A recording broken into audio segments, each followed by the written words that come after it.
There are vitamins that many people take hoping to reduce tingling, burning, numbness, and nerve pain, but without realizing it. They may be making the problem worse instead of better. And I know that gets attention, because when someone is dealing with neuropathy, burning feet, tingling hands, electric shock sensations, or numbness in the legs, the first thought is usually simple. It must be a vitamin deficiency, so I just need to supplement. But the human body does not work that way in such a straight line. It is not only about what you take. Very often, it is about the form of the vitamin, your digestion, your liver, your gut, and your real ability to turn that nutrient into something useful. A lot of people are taking vitamins and still feel their nerves getting worse. And in some cases, that happens because the person does not have only a deficiency problem. They have a processing problem. The body receives the nutrient, but it does not use it well. The lab test may come back high. The supplement is there. The capsule is being taken every day, and still the symptoms continue. That confuses people, frustrates them, and makes many believe that nothing works. I am EDU Rodriguez, a pharmacist, biochemist, and health educator. And today I want to explain, in a very simple way, something that many people do not understand when it comes to nerve pain, burning, numbness, and neuropathy. Not every B vitamin helps the way it should, and depending on how it is used, it may even work against the result you were trying to get. I want to begin with vitamin B6, because it comes up a lot in these situations. Vitamin B6 takes part in many important reactions in the body, especially in the nervous system. It helps the body produce chemical messengers that influence mood, relaxation, focus, sleep, and communication between nerves. So in theory, it sounds like a great vitamin for someone whose nervous system is suffering. The problem starts when the person uses the wrong form or uses too much of it without proper supervision. Because vitamin B6 is not enough just to enter the body. It needs to be converted into its active form, the form the body can truly use. And that conversion depends on a body that is in decent condition to do the work.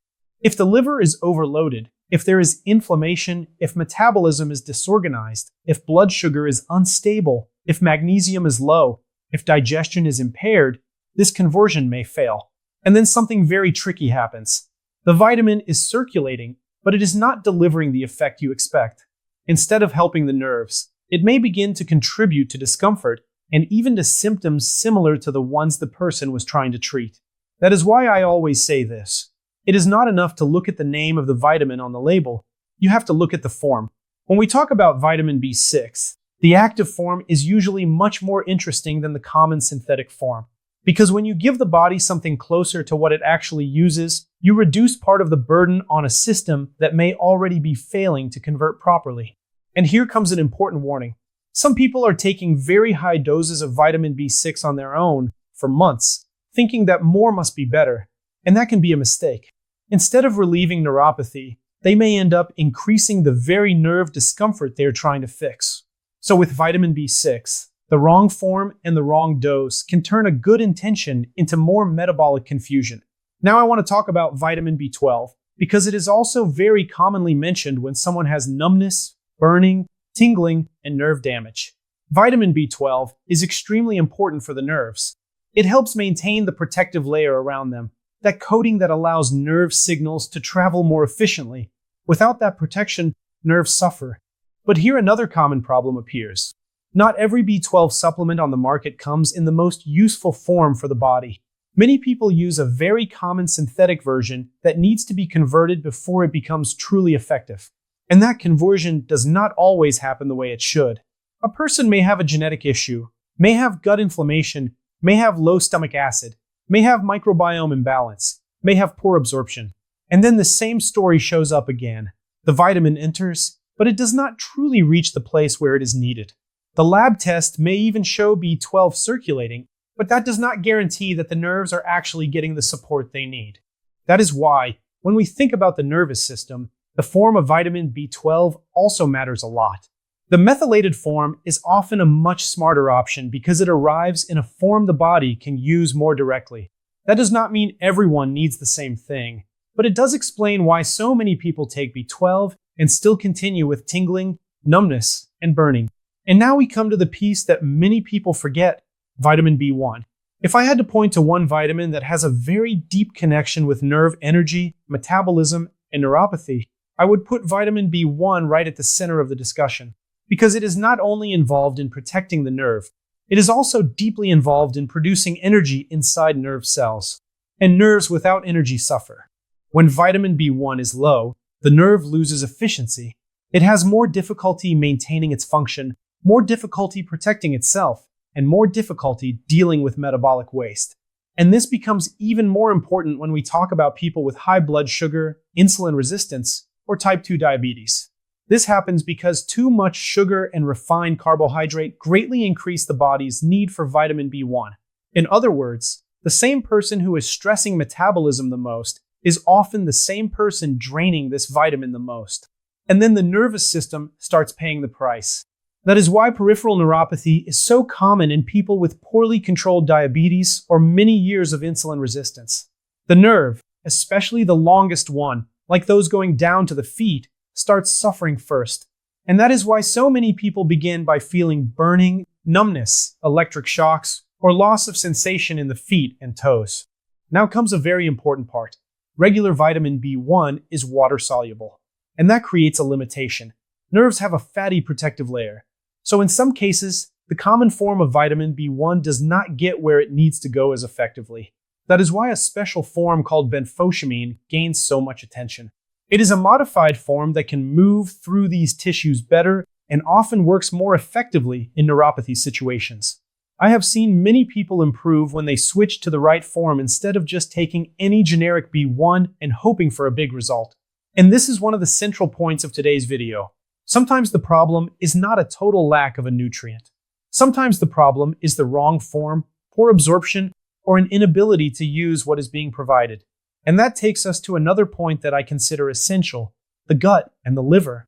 You cannot really talk about B vitamins without talking about digestion, bile, gut microbiota, and liver function. The body is not a funnel where you pour a capsule in at the top and get a result at the bottom. There is an entire pathway involved.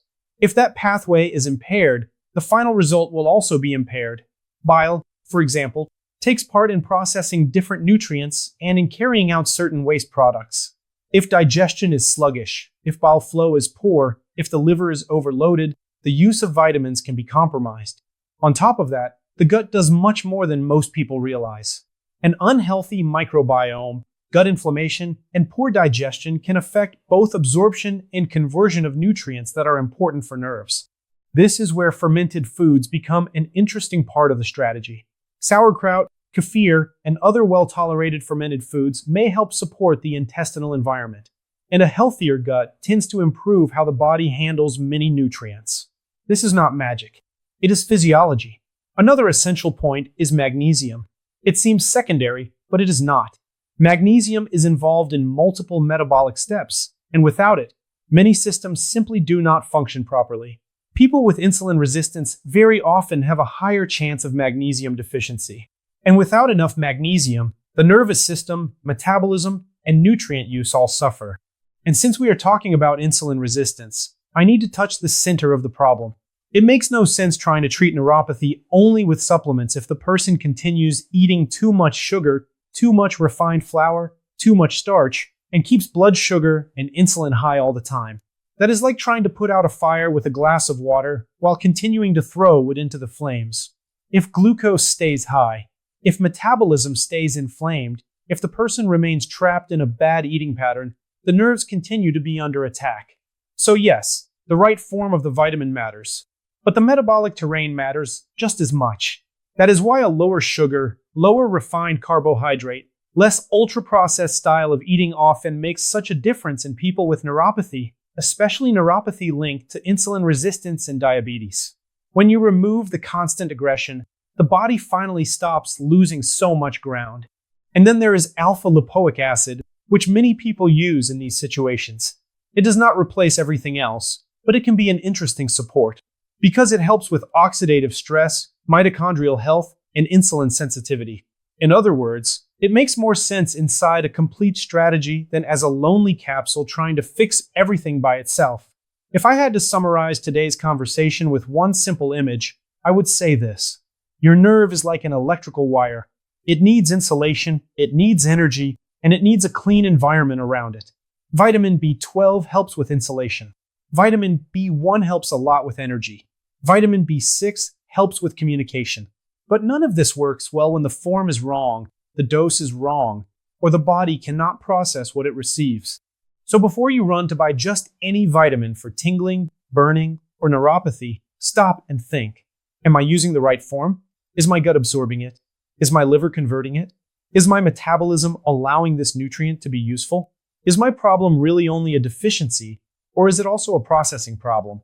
Because that difference changes everything. At the end of the day, many people do not have only a vitamin deficiency. They have a functional deficiency. And that means the body may be receiving something, but not truly using it well.